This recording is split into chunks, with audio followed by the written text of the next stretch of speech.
Welcome to the Degrees of Success podcast.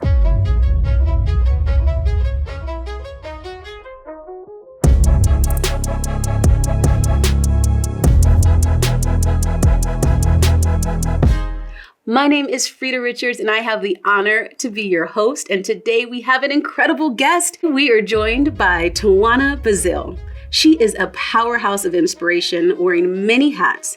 She's the manager of the Global Security and Investigations at AT&T, a certified life and mindness coach, a professional speaker, and she has over 20 years of experience in law enforcement. Welcome with me, Tawana. Thank you so much for joining us. Yes, thanks for having me. Of course. We're so honored to have you. Well, we want to learn about you. So we're just going to jump right in. Let's find out where you're from. Tell us about your childhood and how you grew up. Yes, well, I'm from Houston, Texas. I like to say that I'm an a proud inner city young lady. Born and raised in Houston, Texas, raised in the inner city. And I always say that I wanted to, see more than what I can see around me. And thankfully, I've been able to do that.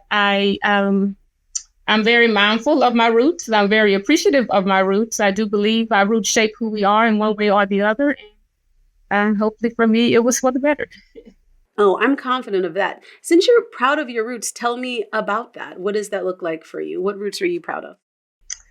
What that looks like for me is, when you're born in the city, I would say a city girl, it shapes you in a way that creates an opportunity for you to be appreciative of the things that you have. And when you're in the inner city, you really don't realize, until you get to the suburbs or until you navigate beyond a inner city life that, the basic principles of things is really all you really need.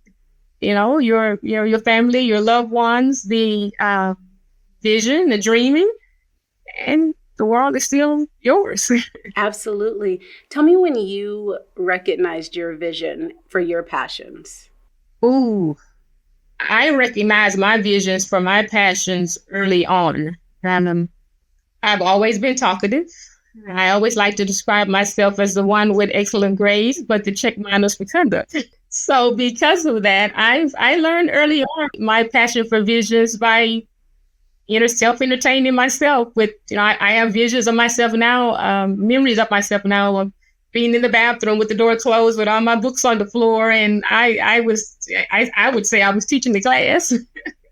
That was my way of self-entertaining. Oh my goodness. So you were teaching back then? Yes.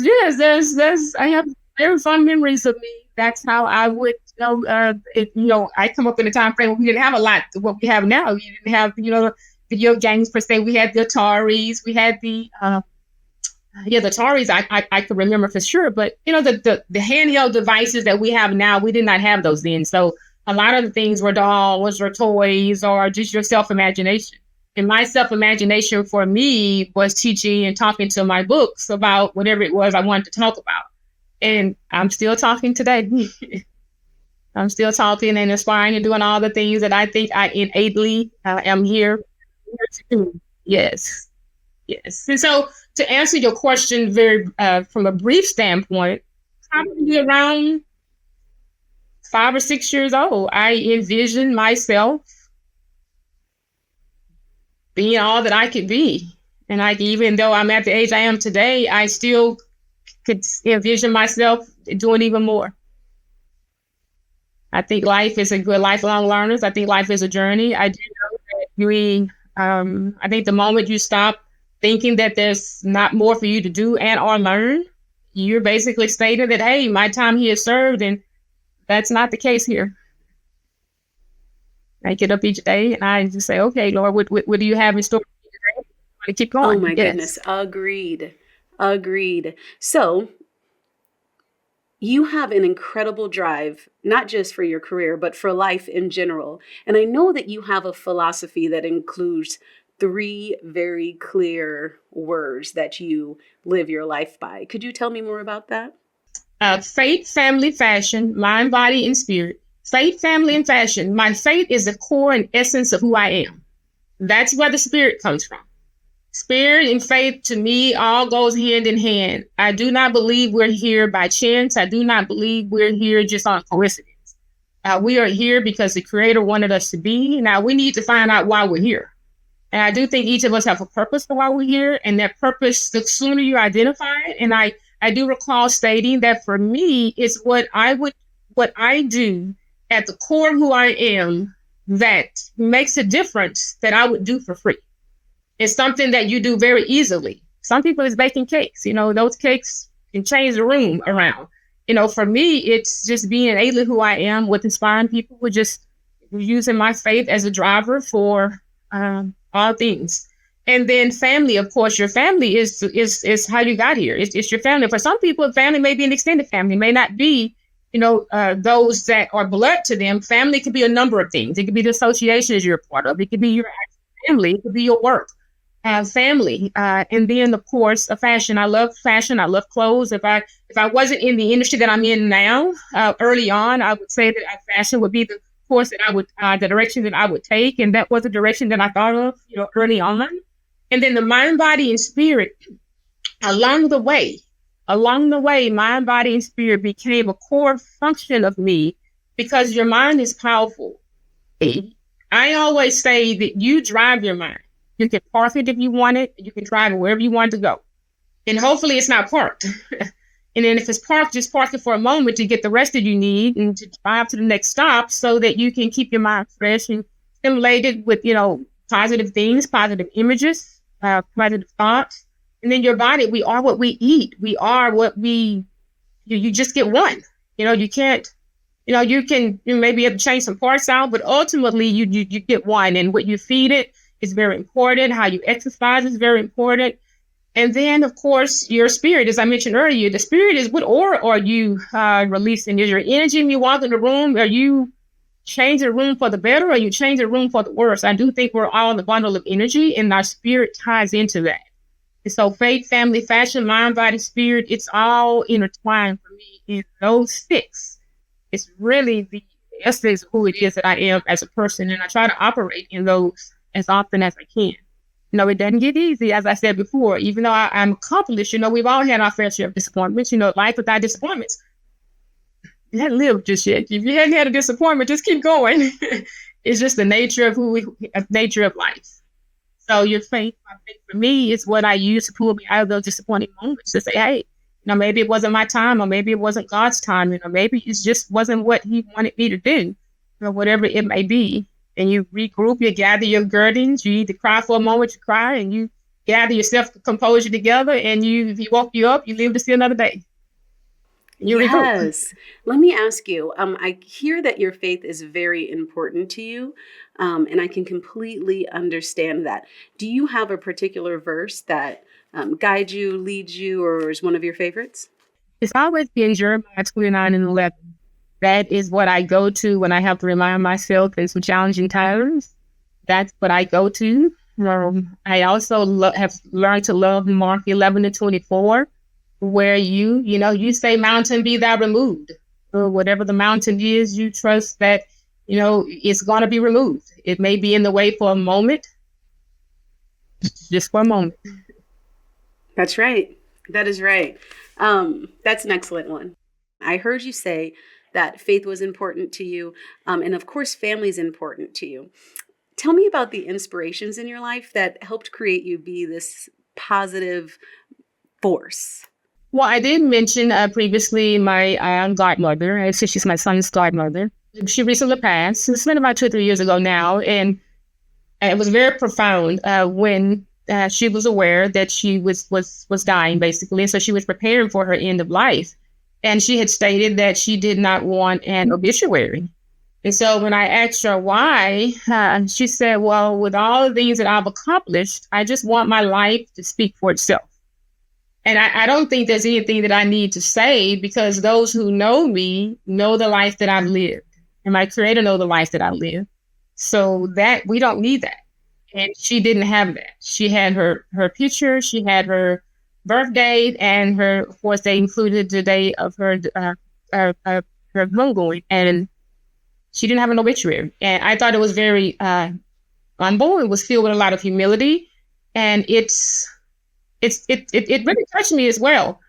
So she is an inspiration. She was not someone in the greatest of health, but she did not let that stop her from getting up each day achieving. She actually worked just a few weeks before she passed because she wanted to still contribute to her job, including helping the person that would take her position after her successor. She helped to train them during that time, and so I just thought it was really. It was something to see because it just let you know that she understood the mission, and she understood the mission was ending, and she wanted to carry it out to its fullest and down to the wire. And so I remember that. So she's one. I've had many others. I've had great leaders, of course, parents. I've had many people in my along the way that have inspired me in a number of ways.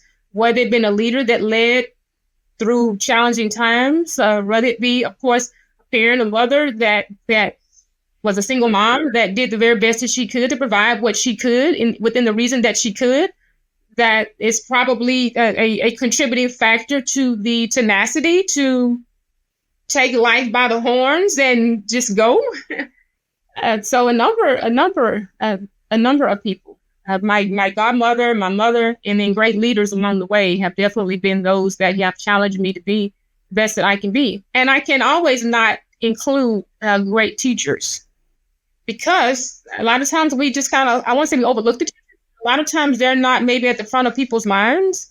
I've had some few great ones along the way as well that have instilled a lot of great philosophies that you remember as you navigate through. Which one would you say was most impactful? One of those philosophies? One of the philosophies was when I first, early on in my educational path, I do recall being informed, if you're born and you live and you die and you have not left a 300-mile radius, you have not lived. And that has stuck with me because it's so true in so many ways, because so many people never leave the area where they were born, whether it be for a number of reasons. And I'm not saying everyone has to move away from home or move away from where you are, but you should definitely explore. And I learned that early on, that exploration is key to see how people live. If I travel different places, I try to see how the common people live. I want to see more again than what I can see. And that has held true with me as well. Other philosophies have been, definitely, do your homework, prepare. Preparation is key. And if you didn't prepare, you can't expect to have a great outcome if you didn't prepare. Now, sometimes you can prepare, you can still give your very best and you still fall short, but at least you prepared as best as you could. It's one thing to lose the battle and you show up with no armor than to lose the battle and you battle it, still come up short. So those are some of the philosophies that I've learned along the way, to just explore and prepare. Explore and prepare to be the very best that you can be. I can see why you are a successful life and mindfulness coach, because you're encouraging me just sitting here. My goodness, your positivity and drive has obviously been essential to you being successful in your career as well.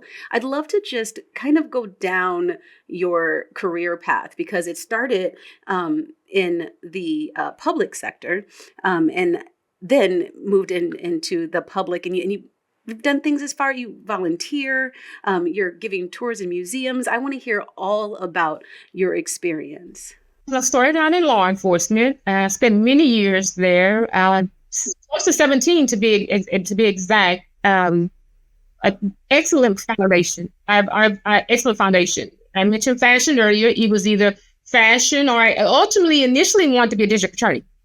And so it was either criminal justice, some aspect of law, or fashion. And so, of course, criminal justice was the path that I took, and it has been the basis for who I am. The basic foundational principles that you learn there in a paramilitary setting, to me, has taken me many places, and it will forever take me. And I always go back to that, because when I say paramilitary, it teaches you structure, it teaches you discipline, it teaches you respect. It teaches you all the intangible things that you need in addition to your skills, in addition to your talent. You have to have this other piece to polish, to be polished, down to making sure that your belt buckle is the way that it needs to be, your set the way it needs to be, that your tie is the way that it needs to be, that your shoes are shined the way it needs to be. Those are simple things that may be seamlessly minor details, but they do play into a bigger picture. In addition to the respect of the community, the respect that, I know times have changed along the way, but the respect of the community, the discipline that you learn there, the statutes and different things. And so I started out in law enforcement, great, wonderful opportunity, got to do a lot of things there, from working in the detention centers, going to the academy, of course. I was the youngest in my academy class. I was one of 5 females out of a graduating cadet class of 62. So that kind of gives you the differentiation between the male to female ratio, in addition to one of just 5 out of 62. And then from there, I navigated successfully quite a few bureaus, from the detention bureau to the processing center, where the inmates come in, we process them in, we process them out, we bond them, all those things, to working in the courts division, being a bailiff and working with jurors and working in the court holdover, getting the inmates to and from where they need to be for court on a day-to-day basis, working with the judges, working with the court personnel, court staff, all aspects of the criminal justice system, in addition to working in patrol in the reserve force and on the administration team, learning how you process applicants, which is officers in and out of the department, whether it be the Reserve Bureau or otherwise. And so I got an opportunity to do a lot.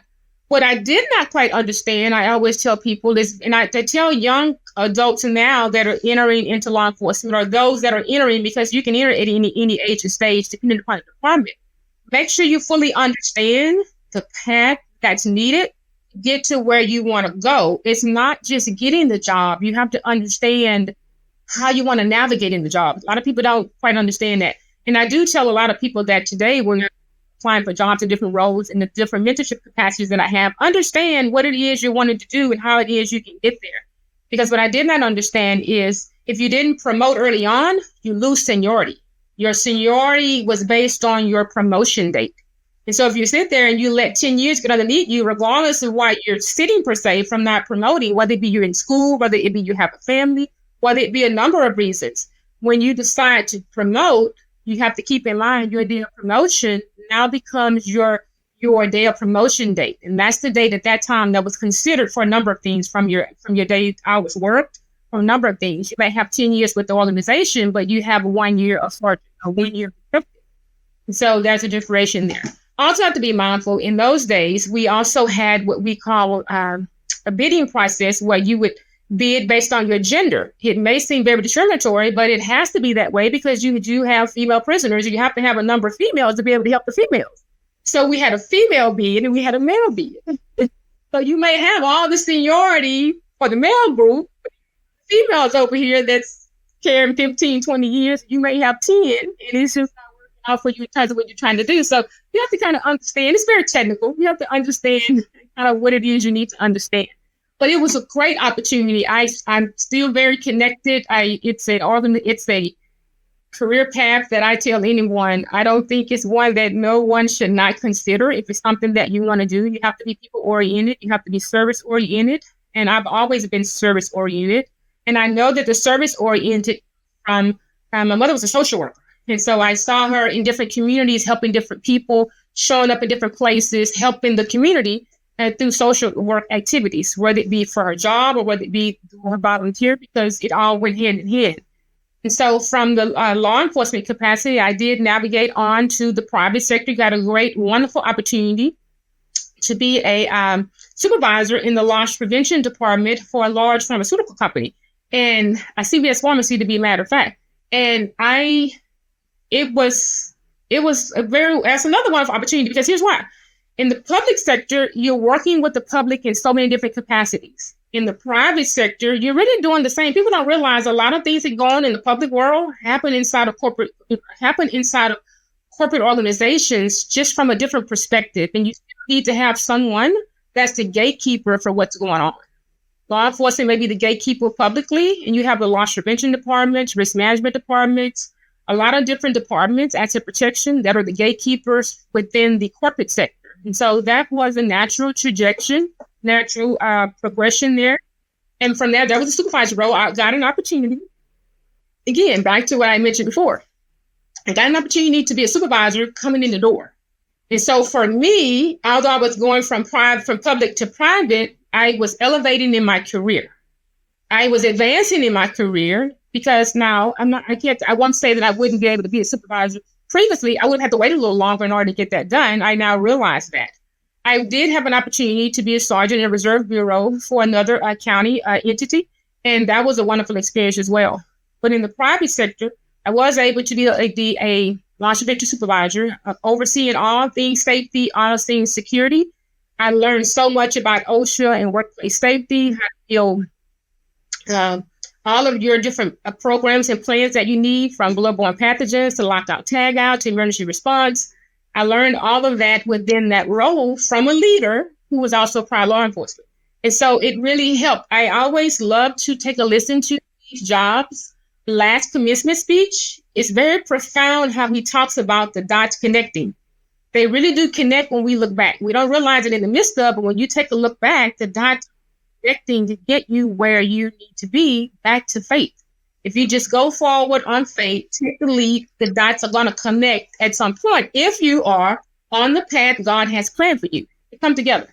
And so from the CVS world, from the supervisor world, I continued to evolve. From there, I became director of risk management for a large nonprofit organization in the San Antonio area, Goodwill Industries, for all of the Goodwill Industry stores within San Antonio and South Texas. So I got an opportunity now to go from distribution loss prevention. I didn't mention that distribution loss prevention with 2 or 3 distribution centers now to 16 or so stores at that time that continued to evolve along the way. From there, got a wonderful opportunity to join how I got into telecommunications. I got a wonderful opportunity to join Cricket Communications. They were acquired along the way by AT&T. And so joining Cricket Communications in a senior manager of security, safety and security. Now I went from 16 locations within one state to multiple states, being responsible for multiple state leadership. Non-director role, senior manager role, however, the areas of responsibility were far more than my responsibilities under the director hat. So again, another evolution of the career path.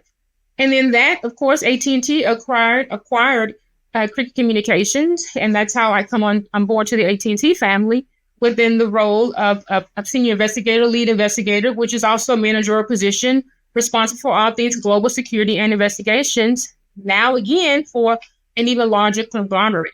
What I didn't mention, thankfully, I've had an opportunity. Each of those organizations are either publicly traded or Fortune 100 to Fortune 500. They're huge organizations that I've had an opportunity to learn a lot about.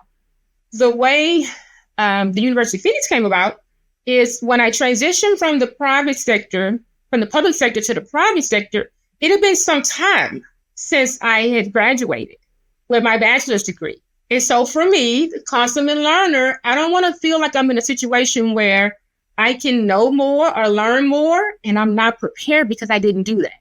And so I figured, hey, if I'm going to be now a part of big business, I'm understanding big business terminology, I'm hearing and I'm listening. I come from an administration of justice, public affairs major with a concentration in administration of justice, which was my bachelor's degree. I worked in that capacity very well for a very long time. Now I'm in big business. What better way to learn business than to study business? And so I started to search to see what available programs were out there at that time. And at that time, online learning was just coming about. It was just a thing. I don't recall a lot of major players at that time. University of Phoenix and a few others were out there. And I done my research and I chose University of Phoenix. I was able to get accepted.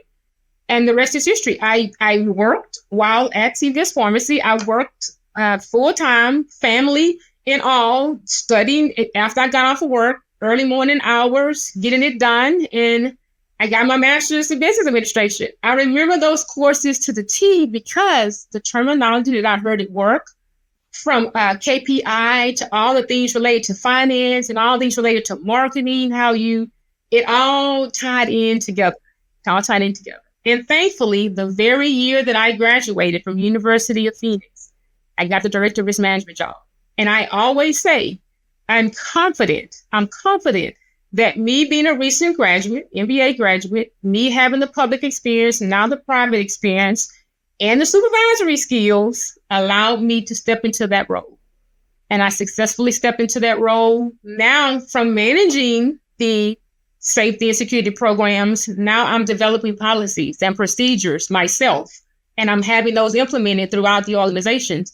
There's manuals and models that I've been told they're still using today that I've helped create and develop so that the organization could continue to navigate and continue at least have the groundwork to continue to build upon as you continue to go forward with the programs that you needed for those individuals, more importantly with disabilities at that time, to make sure that we had what we needed in place in case something happened, a spill or an emergency. We knew what to do, where to go. I created flip charts and different things that they can quickly go to if there is any type of situation, whether it be a fire, whether it be a bomb threat, whatever it may be. You just flip to your flip chart and you have your simple little bullet points of what it is we need to do, and we can navigate forward.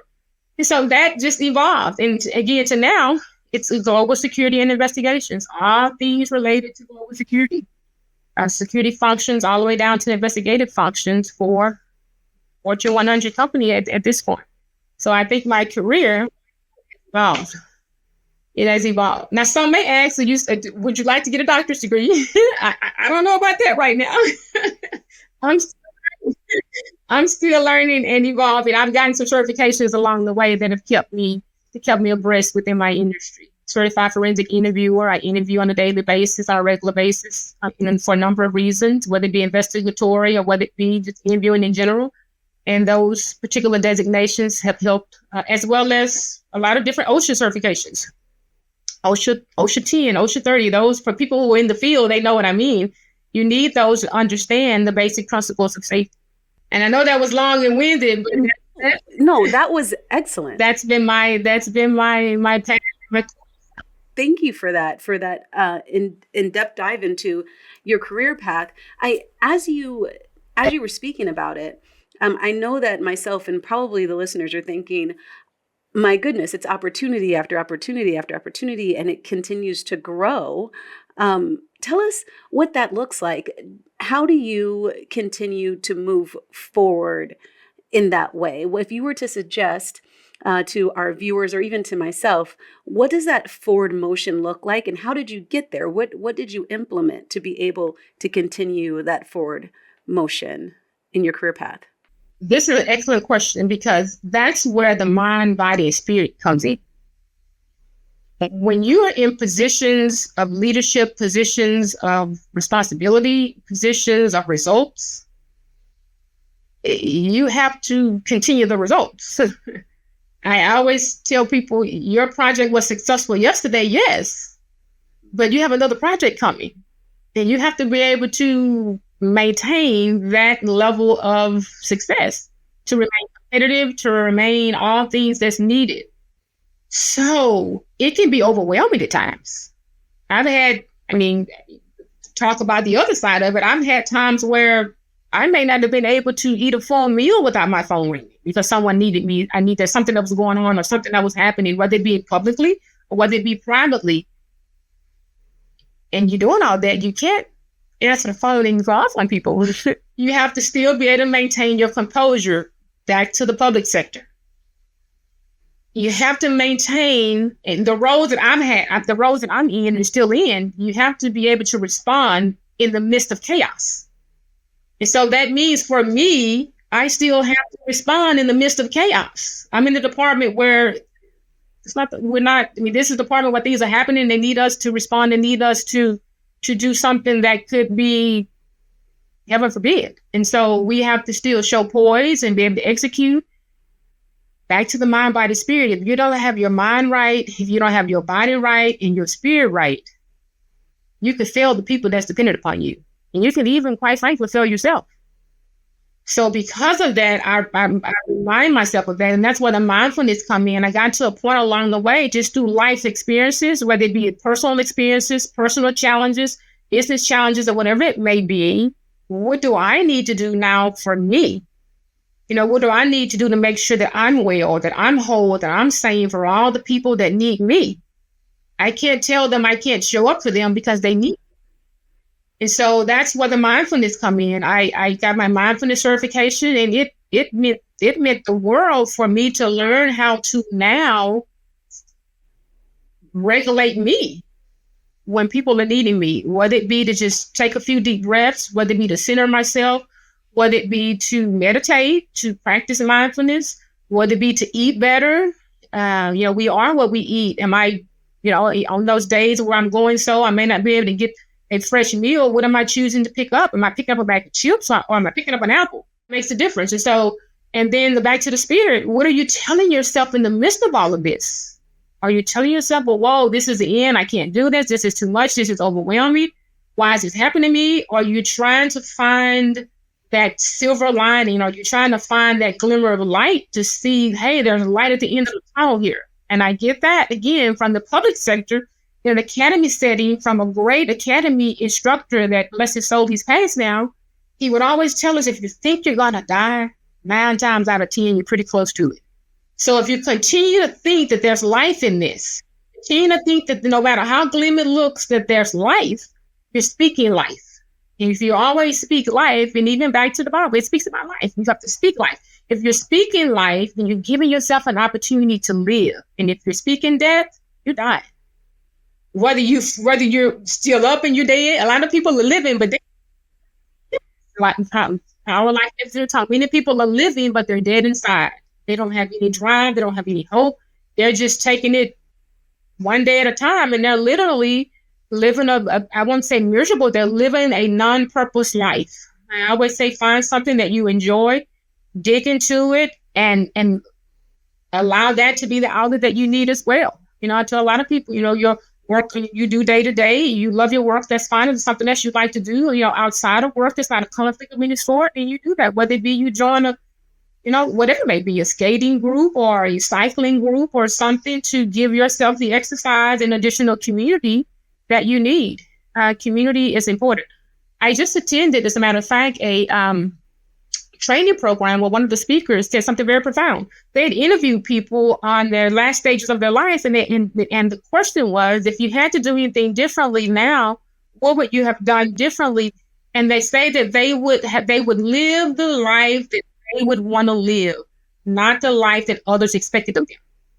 And I remember that, live the life that they would want to live, the life that they wanted to live, meaning the things that they wanted to do, the things that inspired them, the things that kept them going, as opposed to living what other people thought that they may have need to do. Also, the other one was that the survey results showed how important community and connection was.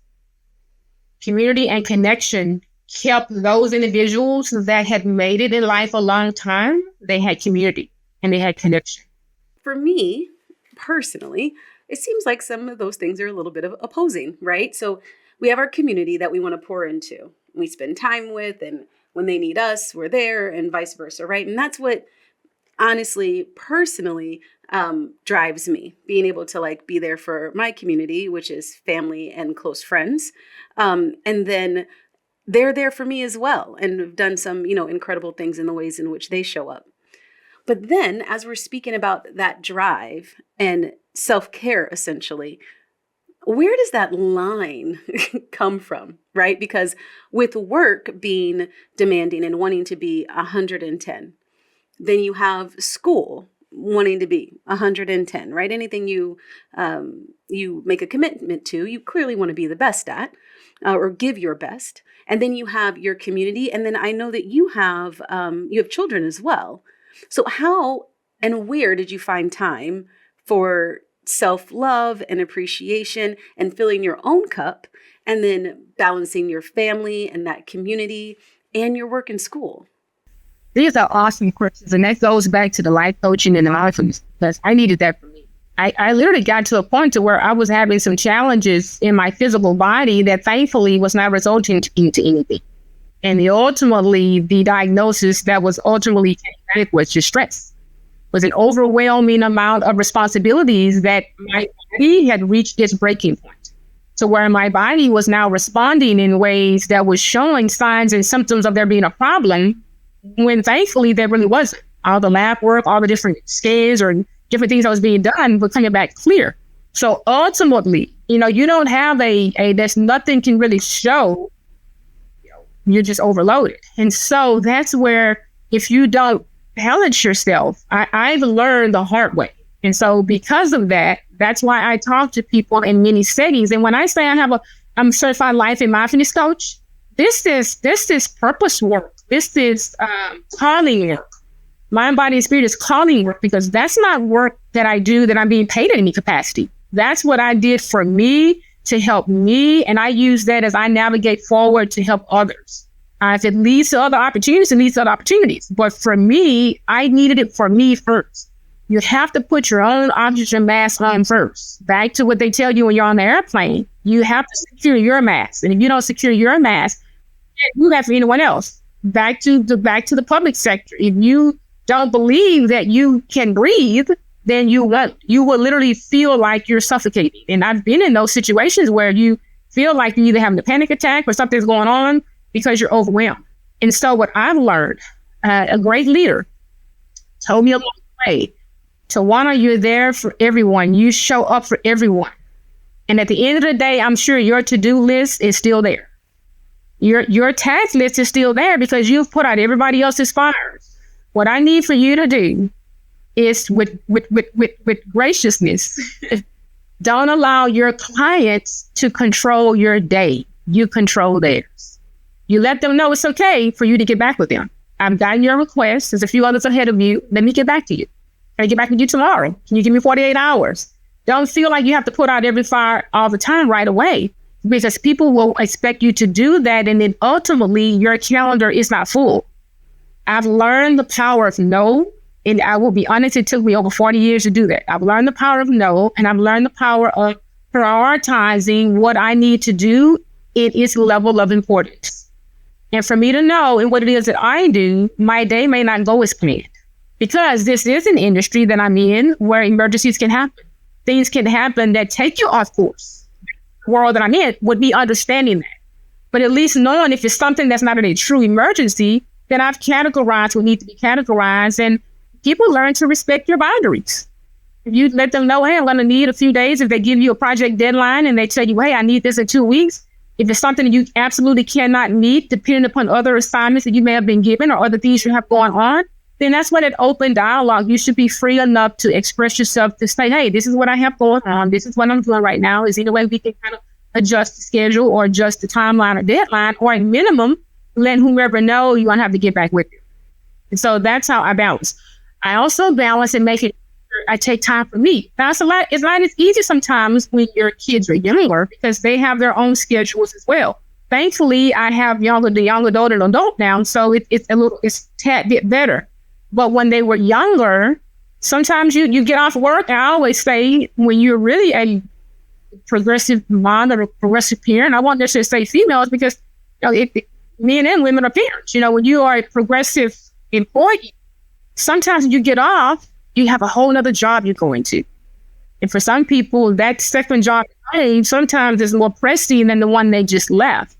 And some people don't have a big window. So I always tell people, when you get off to when you get home, I try to disconnect, meaning the clothes you've had on all day, something is simple, like the psychological piece of it, let's get out of those. You're subconsciously telling yourself, I'm separating myself from the day I just had. That's first and foremost. If you can't prepare yourself in whatever it is you're going to change your clothes in, whether it be you're going to be going to another event or helping your family or whatever it is, just readjust yourself for a moment. Even if that moment is in the restroom where you change your clothes and you sit for a moment and you just breathe for a moment, that allows you to say subconsciously, this is a new shift. This is new responsibilities. This is new assignments, and I'm not going to show up for. I'm going to be present. Many people are not present. That's back to the mindfulness. They're present, but they're not present. They're either on their phone, they're talking to other people, they're not being responsive, or they're giving you half answers. Occupied. that's not creating the balance that's needed. And so being present, being mindful, your day out the way you need before you start a new task, and letting people know that you need alignment, including your kids. I've gotten there along the way, including your kids. You know, mom or dad, need a moment. You know, when moment is needed, can you give me a moment? And have the maturity to allow them to tell you that they also need hope. Because when we do that, we're modeling to our children that you too deserve a moment. If you need to gather yourself or regulate yourself, verbalize it and make sure people understand and respect your boundary, just as I'm asking you to. Yes, and a healthy outlet too. If you're having a bad day, hey, it's okay to cry. I have students I teach, hey. And I know sometimes they say to me, oh, a man needs to cry. You want to shed a tear, you shed a tear. Because that's going to release what needs to be that's going to release what needs to be released. If you don't do that, it manifests in other ways. Back to what I told you earlier, where it shows up in a number of ways, whether it's in your body, whether it's in your emotion, whether it's in your response, whether it's in your attitude. It shows up in ways that sometimes you don't even realize. And so if the outlet is riding your bike, it's a number of ways you can release, from riding your bike, from walking, to things you like to do, whatever it may be. Even if it's just when you get your family down for the evening, a good book or quiet time before you go to bed. I used to get up early in the mornings when they were younger, before the house got moving. You know, it required me to be disciplined enough to get up at 6 a.m. I remember it, at 6 a.m. And before the house got to moving, that 30-minute window was everything. You're fresh, your mind is fresh, for a moment, you make your coffee, whatever it is, your tea, or whatever it is, and then you prepare yourself for the day before the hustle and bustle of the day. And then the same when you get off. I see people now sometimes when my kids are in daycare centers. I used to see some of the parents, they pull up, they sit in the car for 15, 20 minutes. I say, oh, I know what they're doing. They're preparing themselves before they actually go inside to get their kid to start a new job, which is the second half of their day, you know? But I got That's right. So That's right. That was their moment. To say, hey, I need to show up to the people I'm going to go here to get before I get them. I don't need to bring all this with me. That's not something them. Yeah. Or even your loved one, your spouse, or just, and even if it's just you know, show up for you at home and be the best you can be when you get home. Unwind and watch your favorite show. It takes balance. In this life, I love these settings because I always say it takes a healthy village. And we're being a village right now to the people who are listening to this, the people who will listen to it. For some people, this is the only communication they're going to get about this because they're too ashamed to talk to somebody about it, or exactly. They didn't realize or to be honest and open about it. Yes, because you're not alone. You're not. Back to life coaching and mindfulness. Some of that right now, you are not alone. I can assure you that someone has experienced what you've experienced. And if they haven't, they will. And if they haven't, this is your opportunity. You're going through it for a reason and for a purpose, for you to take it. In the words of Robin Roberts, make your mess your message. You know, whatever it is, make it your message. Yeah, she has a book that back when she was going through her cancer treatments, one of them, she wrote a book. And in the book, it was make your mess your message was the theme of the book. Yeah, I may have to steal that quote. That's a really good one. How would you help habitual people pleasers? Because I'm hearing you talk about balance. I also heard you say that you had a leader that was influential to you that actually directed you in saying you don't need to take care of everything right away. Like you don't necessarily need to answer the question or jump on the need for someone right away. How would you say that you actually balanced or even eventually got rid of being a people pleaser? And how would you encourage those that are listening and myself to eliminate that or mitigate it in a way in which is more manageable? Oh, that's a great question. I found along the way that often people pleasers innately, there may have been something along the way, you know, even when they were younger, or an opportunity that was missed, something that they really wanted to do that they could not, that they didn't get a chance to do, whether they just didn't have an opportunity to, they couldn't get a chance to do it, or it's something within them internally that makes them feel as though I have to please someone in order to be recognized. Sometimes it comes from it. Sometimes it's simple as someone that has a lot of siblings. They found themselves always kind of jockeying for time in the midst of 4 or 5 other siblings that they needed to figure out a way, how can I get in the front of mom or dad to make sure I'm seen? And they found certain ways to do that, which would be excelling in certain areas. And so people pleasing psychologically wise, I'm a sociology minor, psychologically wise, social wise, a lot of times it's kind of, it's some innate things that are going on. But I always tell people, if you have a people-pleasing problem, first of all, you need to analyze yourself to figure out, why am I having the need to feel like I need to please everybody? Just ask yourself that question. Why do I feel like I need to please everybody? Why do I feel like that's a requirement of me? And then if you're doing it too much, just try to curtail it a little bit. Decide that, hey, either I'm going to show up and give my best, and that's going to be good enough. As long as I'm showing up and giving my best, if that falls short, back to what I kind of mentioned early on, hey, I just fell short. And I have to be okay with that. If I prepared and I showed up and I still fell short, it wasn't for me. Or the timing wasn't right. Timing wasn't right. Show yourself some grace. If you feel like you consistently have to do that, literally pleasing people to your own demise, that's something that you have to look in the mirror and say, well, why am I doing this? Why am I doing it? And is this something I really need to do? Is this healthy for me? And and obviously not. Then we need to regroup and say, well, hey, back to what the leader stated. This is something I might not be able to do today. And if you want to give an explanation, you can. I think we should all be open and honest enough with where we are and what we're thinking in our journey. If not, it builds resentment. You just kind of hang on to some things that you're needing to let go of, or some emotions that you needed to express that you're choosing not to because you're willing to please. Sometimes it stems from just wanting to be there for people. It may not necessarily be a displeasing or a matter of you wanting to please. It's a matter of you just wanting to show up for someone to the point of your own demise. Back to the disappointment. You get to points in life where you show up for people, and even though you've shown up in all the ways you need to show up, you can still be disappointed. The results still may not garner you what you wanted, whether it be the role, the assignment, the job, the relationship, or whatever it may be. It didn't end up where you wanted it, so you find yourself disappointed. The expectations that you set or you wanted didn't happen. And so it ends up sometimes in disappointment. I don't look at it as failure. I try to say if I didn't, and win is not the greatest word either, because I'm real cautious into the words that I use, because those alone, win and fail, are very strong. You taught in an interview setting that there's certain words and connotations that you utilize something different because innately it helps. And so I always say, I learned. If I didn't get the goal that I wanted, then what did I learn? I think in all, if you're going to say the word failures, I think in all failures, there's a lesson that was learned.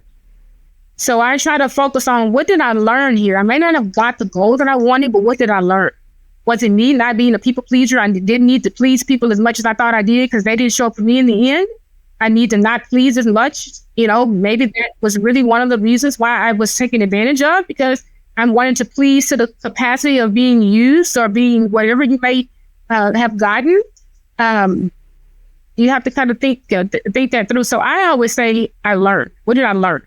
And then on the win, if you win, even what did you learn in the win? I think failure, to say that we, the number of failures, some people may, back to those that are not of high esteem, they may not try again. So I always say, what did you learn? What did you learn? You may have lost a game. Back to my sons and games, you may have lost a game, but what did you learn in the loss?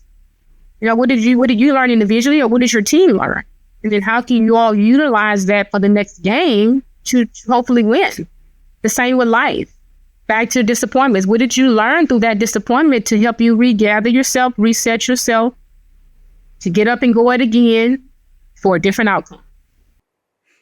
That is such a great perspective, and I am stealing it. Yes, that's right. Instead of failure, or when my littles are playing basketball, my 7-year-old Isaac loves basketball, and he plays, his dad's the coach, and sometimes they lose. He'll just look so defeated. And so as his mom, the cheerleader, I'm always like trying to say all the great things. And sometimes I could see that regardless of that, he's still sad. And one day I just said, you know what, bud, sometimes we fail.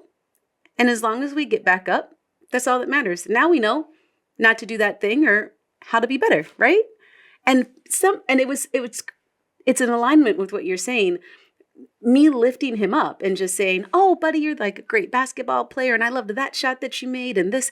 And, that was kind of, But when I told him, hey, sometimes we're going to fail and that's okay because we learned what to do or what not to do in the future. And to see him light up in that, I have to say, I'm also very similar when someone could tell me that I've done a good job on something and I'm like, yay. But what I really want is how can I be better at that thing? even if I'm great at it or good at it, how can I be better at it? Because that's my constant forward movement. And I could see that in yourself. And I could tell that this is the information or like the kind of coaching that you must be giving your clients that I imagine must be very successful with this type of direction. Right. That is my sons real quick. Both of them played collegiately. And I do feel when it comes to team environments, back to your little ones, being a part of a team is important. It's simply important. And some of the information that you stated you're going to now tell him is going to help even transition beyond the basketball space. Because what did he learn individually? What did he learn as a team? It's going to help him be able to work with teams in a professional setting. It's going to be able to help him analyze his own individual performance as a part of the team. What could I have done to help my team better? And those are the things that when you were mentioning you would take away some of this to help, that's awesome. And I want to be clear. I don't have clients. I'm a certified life and mindfulness coach. Those designations were acquired for me to be better for me. There are no clients. The clients are the people that I talk to on a daily basis. I interact with, talking to you. And that's what I mean by passion and purpose and calling. I did it for me first and foremost, to help me balance, to help me be the best that I can be during a period of time in my life that was needed. And for me to regroup, for me to readjust, for me to be the best that I could be so that I can be who I need to be for me and for those around me. Even writing the book, Overcoming Disappointment, from mindfulness to disappointment. I didn't even write it in mind with, I wrote it. All of this again was self-help for me, navigating through very challenging time in my life where I needed to show up for me. And so in the midst of showing up for me in the most profound way, I looked myself in the mirror and I said, hey, Tawana, you're showing up for you. You showed up for everybody all this time. And you're going to show up for you now. And so what I want you to do is show up for you. And so I thought about the life coaching. I said, well, hey, what are the tools and things that I can use? I'm always helping people. I'm always praying for people or talking to people or helping people. But sometimes the very people that have the wings, we need some of the wings too. And sometimes we may not be as eager is not the right word, but we may not be as privy to someone that's providing the information that we're giving to us. Mm-hmm. And sometimes those people are just not available. My son's godmother was a key piece. She had passed. She was gone. So that phone call was and so it's a lot of different things were happening as well that, and so life coaching, understanding who you are innately, the basic principle foundations of you, the basic psychological pieces of you. Why are you people pleasing? Or why do you feel like that people aren't showing up for you and you're showing up for them? Why do you feel like this happened? Whatever it may be. And then your mind, how are you handling all of this? Are you crying all day? Are you excited all day? It can be a variety of different emotions, but whatever it is, are you handling it in the right way? So I learned the mindfulness, and those things made the biggest difference for me. And then to help me again, while helping other people, a part of overcoming any disappointing situation or overcoming is, as I explain it, figuring out what it is you need to learn, helping other people, and then moving forward. And that's what Overcoming Disappointment, the book, is all about. It's a mini book that helps people identify, their level of disappointment, area of disappointment. What do they need to do to overcome it? And the best part about it is when you're on the other side of it, help someone else. And that's where it all came. I am so taken back by the fact that you were so passionate about being a lifelong learner that even when you need something for yourself, you dive in the realm of higher education, right? So you got your MBA, not necessarily for that you necessarily needed it for your career, but you were like, I want to know this aspect of this career path, which is why you ended up going to get the MBA. And then the life coaching, you needed it for yourself, and you assume that you will help others as well, not attaining clients, but simply having that knowledge so that you could speak to others from a knowledgeable place, not just kind of, where the wind sends you, but from a knowledgeable place to give really good advice, which is powerful. And I wish more people who gave advice would give it from an educational standpoint, because you actually went out of your way to make sure that what you were saying was based in research and deep knowledge, which I think is excellent. And you use that for yourself and for just those around you, your community, your friends, your family, those you work with, to keep them on that same forward path despite what life may be throwing at them. And then I heard you say that you're getting certificates consistently as a lifelong learner just to learn more, as recently as doing one for interviews as well. Is that right? Yes, certified forensic interview. It's a CFI designation. It's the only designation that focuses on the art of interviewing only. In what I do day to day, I interview individuals for a number of reasons, whether it be employee relations matters or other reasons. And there's an art to it. People's body language, their eye movement, their tone. There's a number of things that you learn, even with phone interviews, that give you an opportunity to know whether or not someone's being honest or dishonest. That goes back also to the public sector. Also similar interview training at that time as well. A little different model in the private sector because, of course, it's a non-criminal environment in terms of the legalities of it, as opposed to the public sector. But it's the art. There's still an art to it. I know for me, what I didn't mention, going back to the roots. And this is how I know education for me is important. Going back to the roots. When you're coming out of an environment, or I want to say out, when you're reared in an environment where you're already at the disadvantage, you're already per se at a disadvantage. For me at that time, and even today, education was the key to me seeing more than what I could see. What else could I do at that time to navigate beyond where I was? So in terms of schooling, I'm educated in public schools. However, for middle school, I went to a Vanguard middle school. My mother had the presence of mind with the teachers to have me tested for a Vanguard program, which we now know is a magnet program. And I was able to test into the magnet program. So I was bused from my community across town to another school for the Vanguard program. So I learned early on that education was my key to get beyond seeing what I can only see. Again, when you're in, I keep going back to that environment. I have to go back to the environment because it was an inner city. When I say inner city, it was inner city or lower income environment where you're not able to necessarily have access to the same level of luxuries that some other kids have.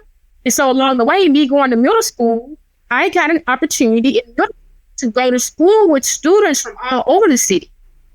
So now I was able to tap into the world, a whole new world, where I had friends that were on the upper echelon. They lived in the Rice University, or they lived over in West Chase. They lived in different places, and they didn't look like me either.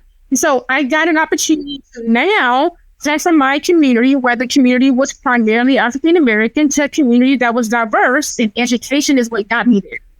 So I learned early on, if I want to continue to navigate beyond these spaces and places that I know that I'm not ashamed of by no means. I love my community. I go to the community all the time, even today. It is who I am, and I'm proud that I come from my community, okay? Because I can show, it's not where you start out, and it's where you get it.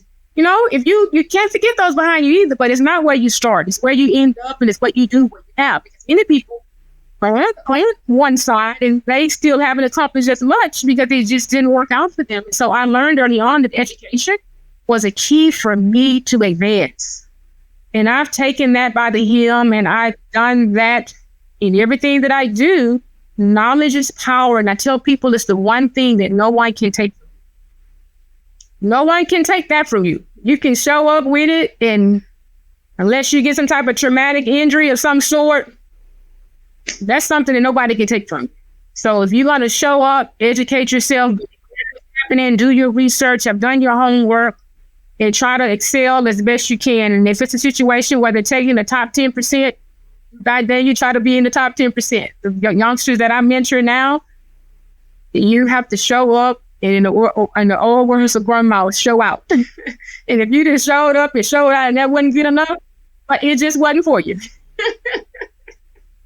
My grandmother lived to be 107. That's the whole subject. I cannot believe I did. Oh my God, a wealth of information. She come up in the horse and what days, and the story she could tell. Let me regroup it. I love that. So So grandma was 107. You got to give me at least like one grandma anecdote. Oh, one grandma anecdote. She gave a lot of anecdotes. Grandma was, oh my gosh. Grandma was, man, lady, you get a wild grandma.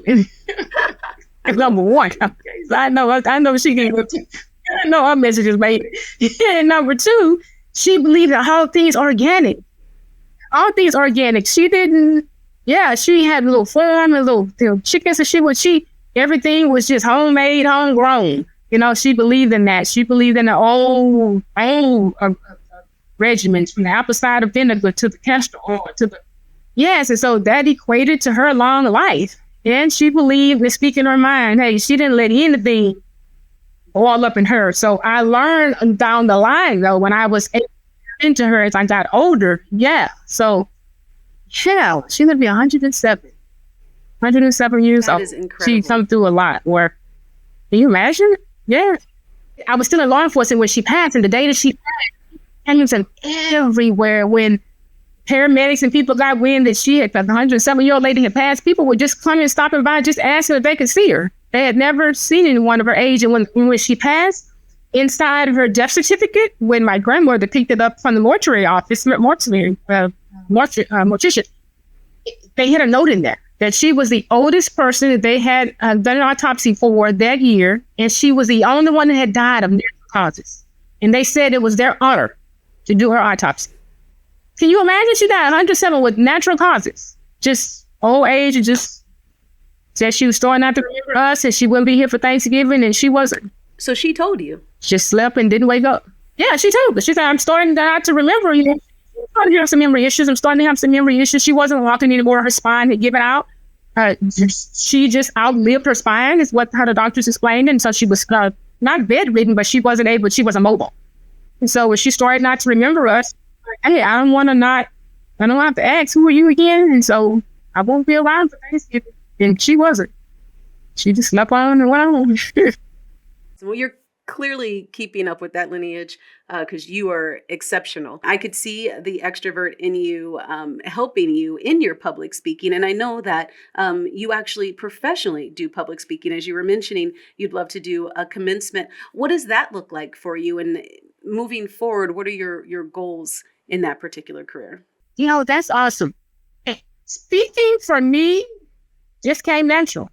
I've always, even going back to elementary, I have some photos now. In my elementary class, I was one of the leaders within my class. I was the vice president of my little third grade class. We had the class. I had the same teacher for third, fourth, and fifth, and we had a leadership group within the third, fourth, and fifth grade class. And I have photos of me that it literally went up no matter where I went in school. Student council or student government or some form of student council.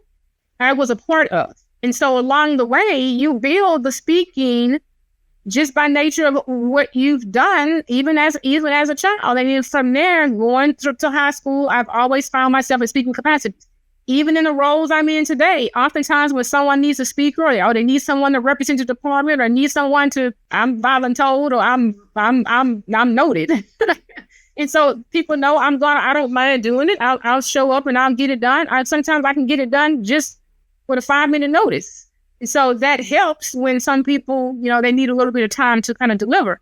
And so where I see it going, people will tap me now to do a number of speaking opportunities, whether they need a speaker for their conference or a speaker for their podcast like this one, whether it be industry or mind, body, spirit related or otherwise. And if I have the time to do it, and I get on the agenda and I do it. It is a passion and calling for me to share my life experiences, to share me. And again, I always say, if it leads to something bigger and better and beyond, I let my Lord and Savior guide that. It wouldn't be something that I say I've necessarily set out to do. Life experiences and me being me has allowed people to be interested in me. And I'd either have to make the decision of whether or not I want to share the interest or I don't. And I believe we're all here for a reason and for a purpose. And if my reason and purpose for being here, as a part of that is me sharing who I am, if I can help someone, I've determined that that's what I'm going to do, because I did it for so long unknowingly. And then when people started to ask me to speak, I said, whoa, okay. And so you realize that, hey, it is something that you need to share and say with people. And I don't want to be bashful with that because I want to be obedient. And so because of that, even if it's something I feel like, well, is that a little bit too intrusive? Well, if that's something I want to share, yes, by God, if it's been pressed upon your heart to share, then it could help someone. And back to the godmother. If I can, when God sees fit, and I hope it's no time soon, I want to know that I left no stone unturned to what I could be and do in this world within my own, and what I could control. And what I could kind of navigate. In those things that I can't, I leave that, back to that prayer of serenity that I now understand even more that I would always see on Grandma's wall, to the wisdom to, change the things you can, know the things that you can't, and most importantly, the wisdom to know the difference. That means a lot. Yeah, that means I understand that really more now. And so I get up, I'm just, as I'm here now, doing what I can do to help the podcast and the people University of Phoenix has given to me, and I'm giving back to the university, even though, of course, there was an exchange and I pay for education. But hey, you become a part of a community. And this University of Phoenix is now a community that can be tapped into. There's other people that make school and they're looking for an opportunity, and you make the best of wherever it is you go. It becomes your community or it doesn't. Mm-hmm. You're right. And networking here at University of Phoenix and with our students at University of Phoenix, I imagine has to be spectacular. I'm not an alum as of yet, so I haven't made I'm not part of the Millionaire Club. I don't know if you know this, but we have over 1 million alumni, which is so awesome. So you were part of that. Yes, I was a part of that. And I found out here recently that it's been over 1 million in my own research, just trying to, because I'm also, again, and the reason how I found that out is back to speaking. I graduated from University of Phoenix in 2007. It's 2024. God's timing is his timing. And I say, hey, if University of Phoenix would like for me to speak or say something on behalf of the university, my experience now this year, then this timing for a reason and for a purpose. And I'm not going to miss an opportunity to take the opportunity to speak because they've asked me to. So let me see, of all the people that they could have asked, that's also a graduate of the University of Phoenix, how many people is that? And so when I realized it was over 1 million, I said, okay, not Tawana. If there were over 1 million people that have graduated from University of Phoenix, then you are now one of the millions that they have tapped into. I didn't seek out University of Phoenix. University of Phoenix found me. I believe in destiny. I believe that back to the dots are connected when they need to connect. And so whatever it is, and for whatever reason I'm here today, it's going to all show itself and reveal itself as we go forward. And even if it's for me, hey, this is my time to share who it is and I am, the other University of Phoenix graduates and others that maybe want to come to the university, or someone that's just passing by the podcast to be inspired for the day. I hope that if that's you, whether you are a University of Phoenix alumni or not, or someone that's interested in coming to university or just being better, that is something that I've said today to help you to be able to do that. My mission and purpose, I've shown up for the assignment and I've completed it with a good mark.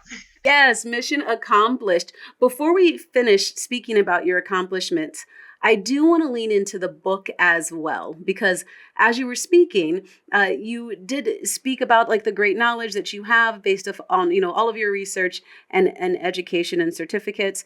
And you wrote this book to also help people. Tell us more about. The book is entitled For Mindfulness' Sake, Overcoming Disappointment. And For Mindfulness' Sake was created just for that, for my own mindfulness sake. Back to what I explained to you before, I got to a point to where it was a lot of things that were going on, and that me showing up for me was going to be important for me as I navigated forward. Me showing up for me would be important to know that it needed to be done, basically for my own well-being, mental, physical, spiritual, all of those well-beings. And so through that journey, For Mindfulness' Sake was created as a platform to be able to do just that, inspire individuals to be the best that they can be, mind, body, and spirit. For me, overcoming disappointment in having some expectations that were set that were not met, I needed to move beyond that. I needed to get to a space and place where, hey, you had these expectations and those expectations did not deliver what you had expected, and you're disappointed more than anything as a result of it, but it does not mean the world stops. It does not mean that because the disappointment is there that you cannot move beyond here. So what did I do to help myself move beyond that? And for my own mindfulness sake, I got my life coaching certification. I got my mindfulness certification. I started to study the art of mindfulness while creating an opportunity for life to look better and to be better and do better while overcoming disappointment. And how did I do that? I did that by tapping into my own, again, mind, body, spirit, my own spiritual fiber, my own trusting in my Lord and Savior to know that no matter what the disappointment may be, we can move beyond it. In however way he sees fit to move beyond it, whether it be you moving forward, whether it be reconciliation, whether it be a different job, whether it be things working out on that job, whatever it may be. And then second of all, processing what has happened to you, your body, what are you doing for your edification? How are you now moving forward to feed yourself physically, spiritually, emotionally? What are you doing for the better? And then most importantly, your spirit, how are you nurturing yourself, and then how are you helping others?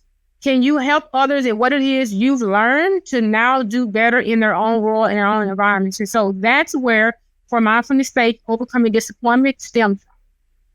And it's a mini book. It's designed for it to be, it's a digital copy only at this point, and it is on Amazon. It's a digital copy. You can upload it to your Kindle. If you have a Kindle account, you download it there and you can read it on the go. And it will be hopefully at one point a paperback that can be a paperback copy that's a mini book because it's designed for you to carry it on the go.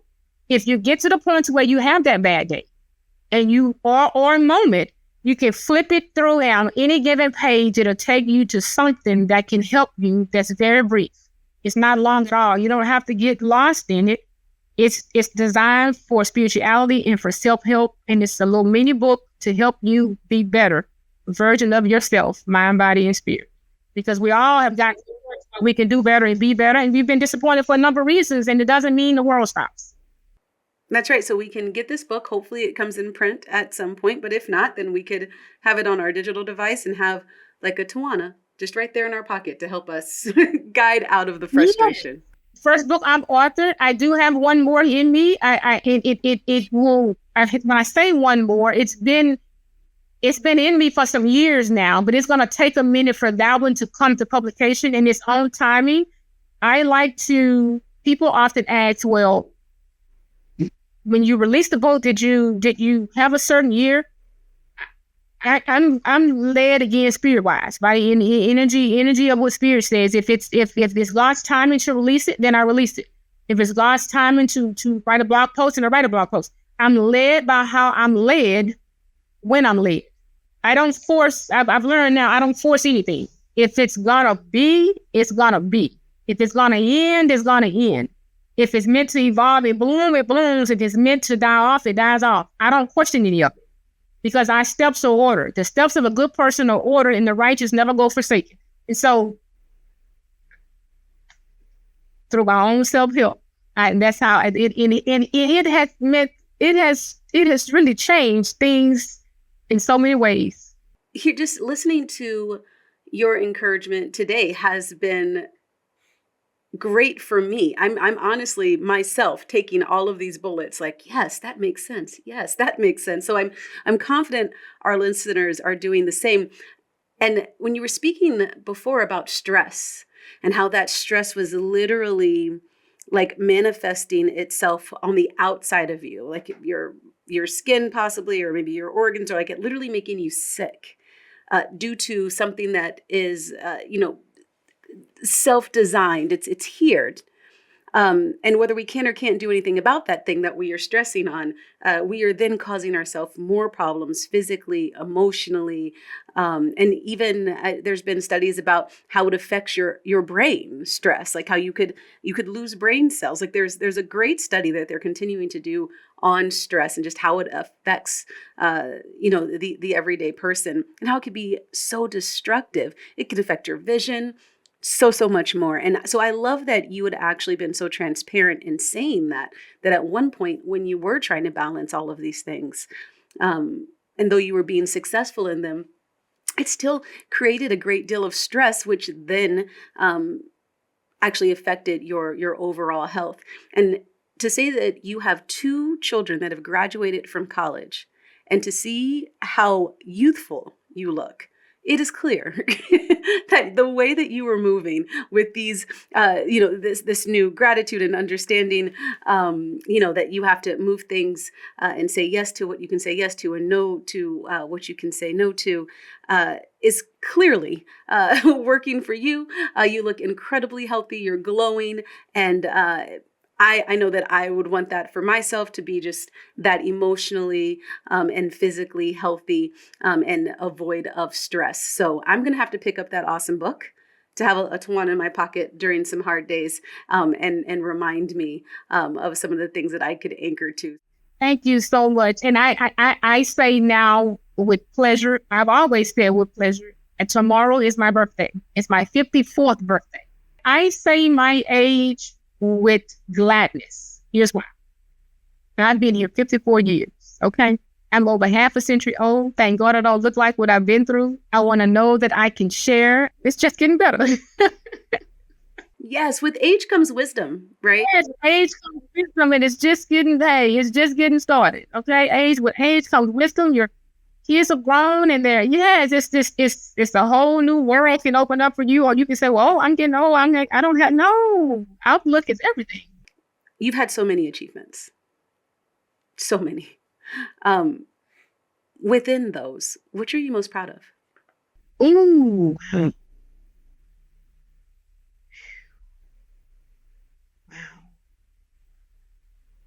Oh, that's a good question, because I don't necessarily rank one higher than the other. Academically, the achievement is just getting it done. I'm happy that I was able to get it done, because so many people start and they don't finish for a number of reasons.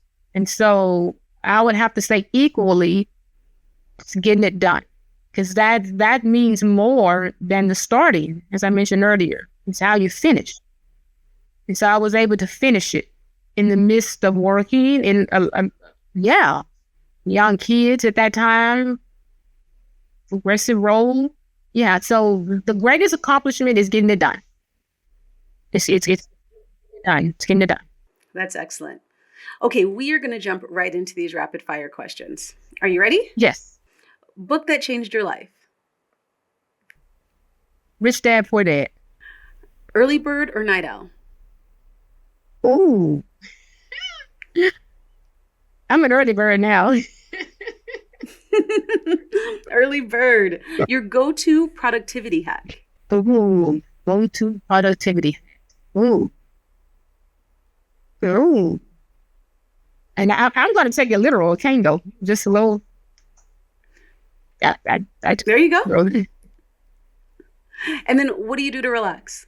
Oh, what I do to relax. Oh my gosh. Oh gosh. I like to do a lot of things just solo. Whether it be watching the sunrise, watching the sunset, listening to some good soft music. Love live music. Absolutely love live music. So anything live music related, and that's when you have to get there. I can either listen to it on music app or in person. Yeah, you can't go wrong with live music. I agree. So speaking of music, what's your go-to karaoke song?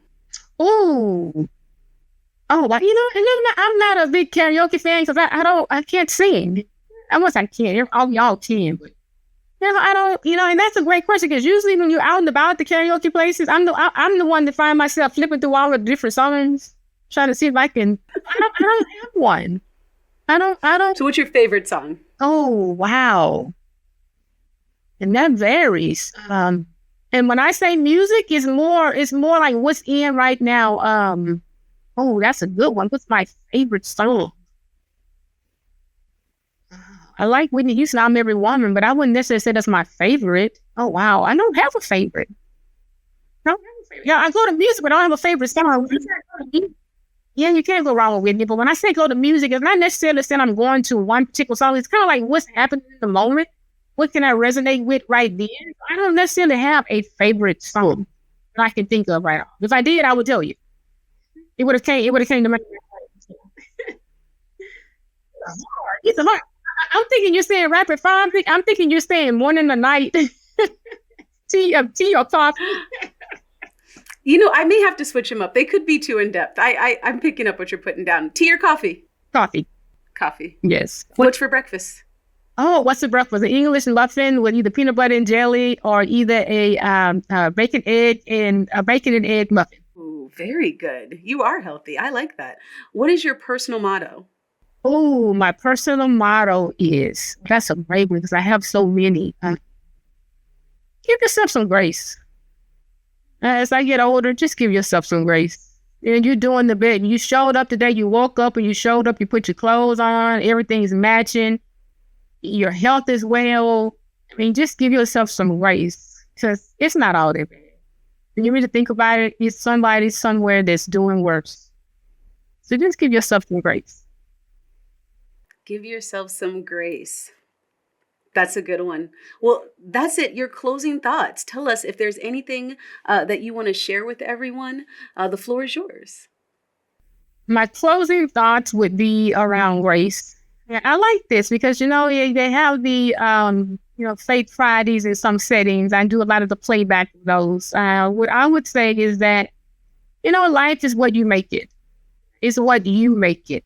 And oftentimes it may not be what you envisioned, but it is what you make it. So just give yourself, as I mentioned before, a little grace. As long as you've done and you're doing the very best that you can do with what it is that you have, and you have a vision and goal for where it is you're trying to go and be, and you're working diligently to get there, just give yourself some grace. And sometimes grace means taking a pit stop. That may mean taking a day or two for yourself. That may be sitting that project aside for a day or two. But pick it back up. As I mentioned earlier, just finish it. Just finish it. Whatever it is you set out to do, just finish it. And finish it as best that you can. Whatever that goal is, just finish it. Just try to finish it as best you can. That's what I would. Excellent advice. And that's what I would say. And this is all education more than anything, but just finish it. Just finish it. Just finish it. And I think we'll kind of put it back on the education piece. I guess, just finish it. Before we go today, please tell everybody where they can find you. You can find me on LinkedIn. I have a LinkedIn profile there, Towanna Bazile. It's there. You can also the book, From Happiness Sake, Overcoming Disappointment. It's on Amazon. And sometimes Kindle. You have to have Kindle in order for you to upload it. From Happiness Sake also has a Facebook page. It's just daily reminders of what you can do to be the best version of you, mind, body, and spirit. There's also a blog post on FromHappinessSake.com website. There's a blog message there as well, blog post of just inspirational messages that come from the heart that's led It's led by what the Spirit nudges me to write about at that time. And it's all self-help. It's all self-help so that we can be the best versions of ourselves, mind, body, and spirit. It takes a healthy village out here, and we're just among those that's in the village, a community of people. And I want everyone to know that no matter where your life takes you and no matter what's going on, you're never alone. Make sure you surround yourself with healthy, whole people that are learning to see the best in you, want to bring out the best in you. And if that's not happening, sometimes you have to change the environment or scenery that you're in. But give yourself grace along the way. Give yourself some grace because you're doing better than you think you are. Yes, give yourself some grace. You're doing better than you think you are. I don't think there is a better way you could have ended this incredible episode. Thank you so much, Tawana, for spending this time with us, sharing your journey, and more so sharing your incredible advice coming from your great wealth of education. We appreciate you, and we thank you so much for joining us today. And that brings us to the end of this episode of Degrees of Success. Don't forget to like and subscribe and comment. I'm your host, Freda Richards, reminding you that your next chapter just might be your best one yet. See you next time.